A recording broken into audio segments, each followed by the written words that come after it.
everybody? It's your favorite Bullseye's favorite nerd, and today we are looking at the recently released Star Wars Black Series Mandalorian Stormtrooper, minus the wear and tear, or maybe this is one of Esposito's ranks, because it certainly doesn't look like one of the other guys, because those dudes were dirty. Low down, shifty, dirty, grimy, etc. That being said, this is a pretty great Stormtrooper. We're going to tell you why, but first we're going to tell you about accessories. And there's not much to talk about, namely this blaster, which we have seen before. It's just cast in a black plastic. There is zero paint on it, but it is broken. At least mine is. I'm not sure if this is an individual results will vary or if this is something they've done purposely, but the trigger guard on mine is oh no, it's just completely broken off now. So there's the answer to my question, the things I go to prove a point. But yep, here it is, and it's fine. And now you can kind of blend it up with the dirty Stormtroopers, because I would imagine that a few of their trigger guards would be broken. And he can hold it just fine. So I got two, right? And before you start making your jokes about my Stormtrooper obsession, and even though I keep denying it, it was by accident. I pre-ordered one and forgot to cancel it when I got the other, okay? That being said, he has the cut in the trigger guard too, and when I went to pull his gun out, the magazine ripped off, and now I can't get it back in. I'll have to glue it back in. So be careful.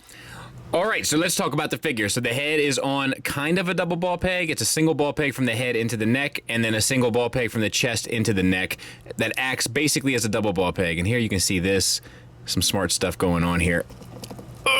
There. So works fairly well. You get down to there, you get up to there, you get a confused Stormtrooper look, you get a swivel. Lots of paint on the helmet. It is to mixed results. Let me zoom in a taste to give you a better idea.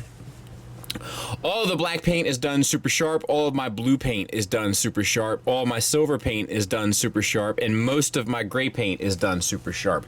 The reason why I say most is because it isn't lined up quite properly on this side. And lining up the paint has been an issue with Star Wars Black Series since they started introducing the paint, like the photo real paint. So something to be mindful of. Individual results will vary. Take a look inside the box and get a good one if you haven't pre-ordered it like me and are kind of up to, up to the discretion of Jerry, the stock guy, who packages this stuff out and sends it on its way. All right, so moving on, we have what feels like to me a double, but it could be a single, just long stem ball peg from the chest into the abdomen. You get back a fair bit.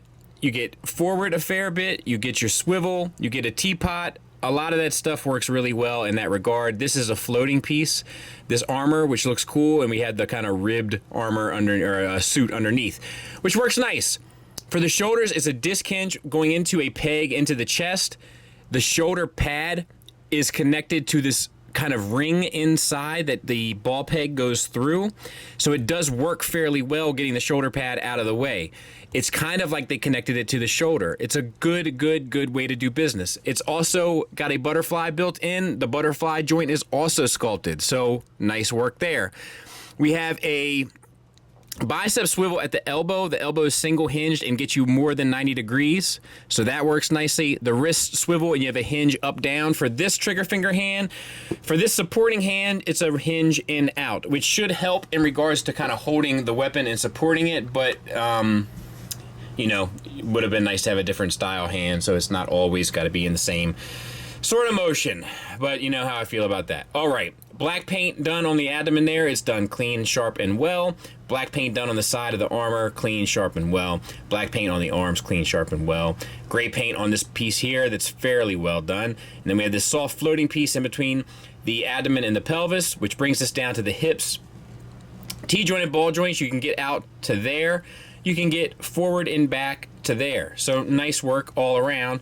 Then you have a thigh swivel where the hip goes into the armor, which is nice. And then you have a single hinged knee, which gets you the swivel, a little limited in range, but more range than a real Stormtrooper has, so I guess it's fine. Then you have a disc hinge for the ankle, which gets you an ankle tilt up, an ankle tilt down, and a swivel with black paint on the sole of the shoe, which is done clean and well. So yeah, I don't have a whole lot of issues with this. It's pretty remarkable across the board. So we have the second SHF attempt, the new Hasbro attempt, the Mafex attempt, the first SHF attempt, the first Hasbro attempt, and the Bandai model kit attempt. And I would say that the new Hasbro one is the best one of this lot here that we're choosing from, with these two ironically being the worst, the first SHF and the Mafex. And there they are on the streets of Navarro, and this is not where they're going to stay, but I just wanted to get them in the Mandalorian setting real quick. They probably could have been dirtier, you know, but I don't. So in my head, they don't belong here. They're not the guys that were stranded here. They're the ones that came with Esposito's crew, and they were much cleaner. So I'm kind of giving them a pass in that regard. But it probably would have been nice to have them dirtier as well. But I'm just literally thinking that that's not the intention here.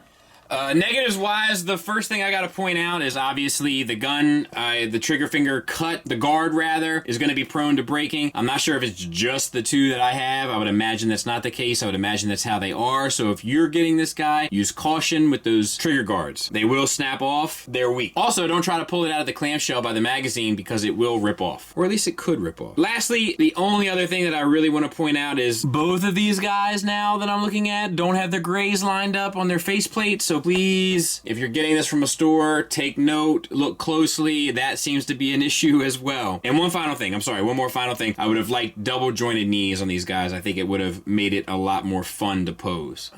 But there's a lot of great stuff here. Don't get me wrong. The elbow hinge and the range of motion within the elbow is well done. The shoulder armor and how they engineered that into the articulation is well done. The sculpt is beautiful across the board. The paint, with the exception of the face, unfortunately, is sharp across the board. You could always use more troopers, so it is ultimately a recommend for me. Just if you get the opportunity to buy it in store, check the faceplate. Try to find one that's as clean as possible, because that does seem to be an issue, and be careful with those guns.